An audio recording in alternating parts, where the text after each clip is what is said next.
So, Solar Origins, I'm a solar customer. I use it in connection with my solar system. Has the boom in residential solar had any effect on the company? Or are you more focused on commercial? Well, we're more focused on commercial, but if you look on the residential side, our most effective dealers have been solar installers. And unlike the statistics in the United States, where there are about 100,000 or maybe now 120,000 households with solar out of 60 some odd million households, about 12% of our customers have solar. So absolutely is having an impact. We've got a handful of commercial customers with solar. We actually have some commercial customers with wind as well, and several that have wind and solar.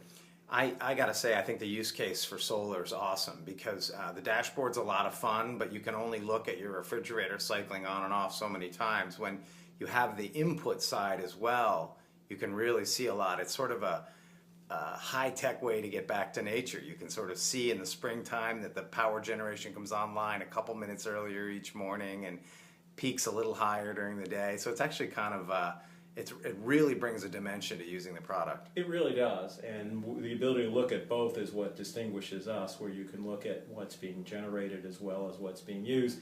We've got some solar installers that install our product first to help the customer figure out how to lower their energy costs so they can get by with a smaller solar set of solar panels.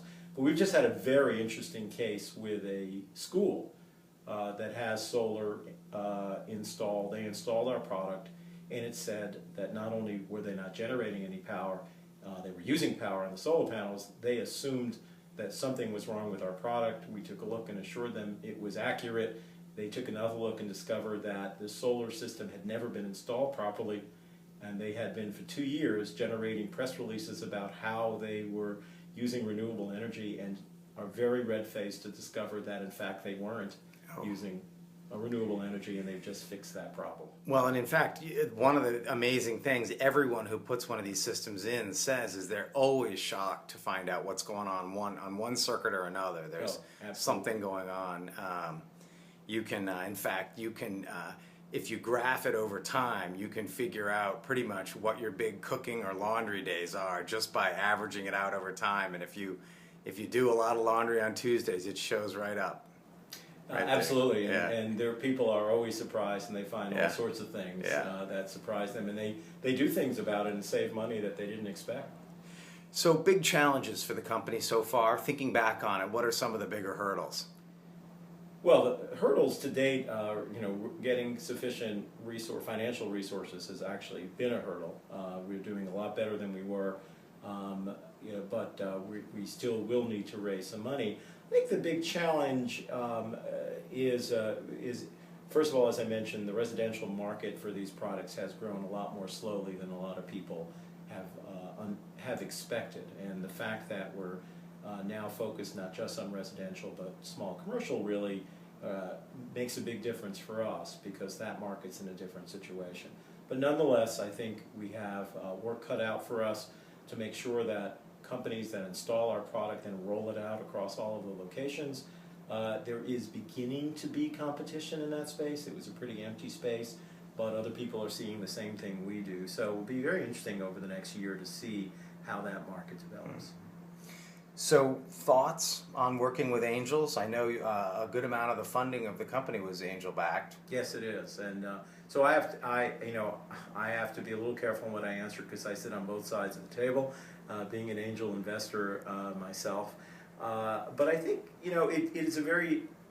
I have raised money now in 4 companies.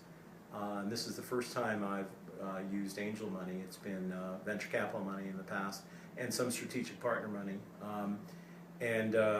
it is different. I mean, angels operate on a different level.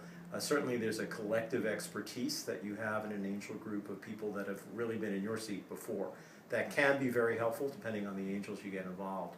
And what we're seeing now, of course, is what used to be first stage venture money is now often angel money, and there's a lot more of it available. So I think I would certainly recommend starting entrepreneurs to look at the angel networks, because that might be a very good way to start, even if they determine that they need venture money later on. That was actually going to be my next question, was sort of advice for entrepreneurs who want to follow in your footsteps. Shortcuts, lessons learned, tips for hacking the angel system.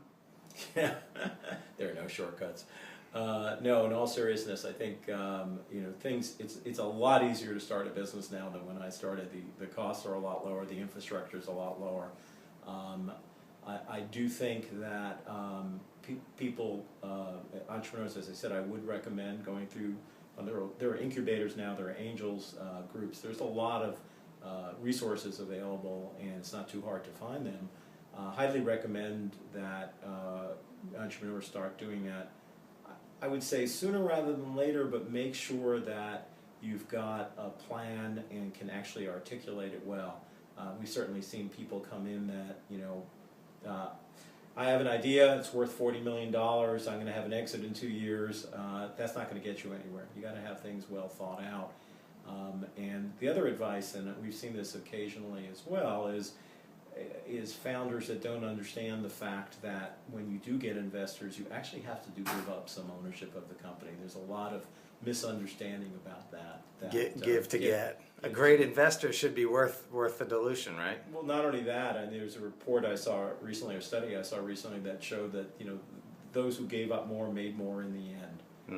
Because they can very well be worth it. And in fact, good investors don't want you to give up more than you should because they want you incented to create value for everyone. Absolutely. Investors recognize they're investing in the management team, the founder, whoever it may be, and if they don't have the right incentives in place, they're not going to get to where everybody wants to get to. So I think I might know the answer to this, but vision for this crazy energy future, vision for this company, project forward a few years. Tell me where you're going to be. Hopefully a lot larger. It's a great market opportunity. I mean, we're focused on the small commercial space. There's about 4 million buildings in the U.S. alone that are under 20,000 square feet. Very small percentage of those buildings have an energy management system. That is potentially a multi-billion-dollar a year market. So I think there's some really interesting things that we can do. There's some really interesting evolutions of the business. For example, we're collecting an amazing data set about performance of equipment. That data is great to feed back into our customer base because you've got great benchmarking capabilities. Now you're talking about the patterns of power surge when a motor starts and industrial equipment. So you're actually helping people understand from a maintenance, overhaul, and repair perspective what's going on with their infrastructure. Well, there's that, but there's a lot more than that. So, for example, without getting into too many specifics, one of our commercial accounts, a restaurant, discovered they were spending a fortune on a type of dishwasher that didn't use detergent and used very high pressure water, and they did it in order to save money on detergent, and discovered they were spending dramatically more on the energy than they were saving on the detergent. So I think it's really all about what it is this equipment cost, and that if you're an organization with multiple locations, that's very important for planning additional locations. So the ability to benchmark and see how you compare to how others are doing down at that detailed level is very, very powerful. And there's potentially other customers who'd be very interested in that information. The manufacturers, service providers, a lot of others. So again, back to that granularity of information that we're collecting, that adds some very interesting opportunities for the company in the long term. It's going to be a really interesting cross-industry place. Yeah. So we can't produce our way out of this problem. Conservation's a big, big part of the equation, and that's where you come in, huh? Totally agree with that. I think, and it, it's been called the fifth fuel. It's the low-hanging fruit. There's been the famous McKinsey study that shows the cost of doing certain things and how efficiency you save money rather than spend money. I think there's still amazing opportunities for efficiency to lower our energy use and dependence on foreign oil in this country. Well, thank you for your time and your thoughts. Thank you.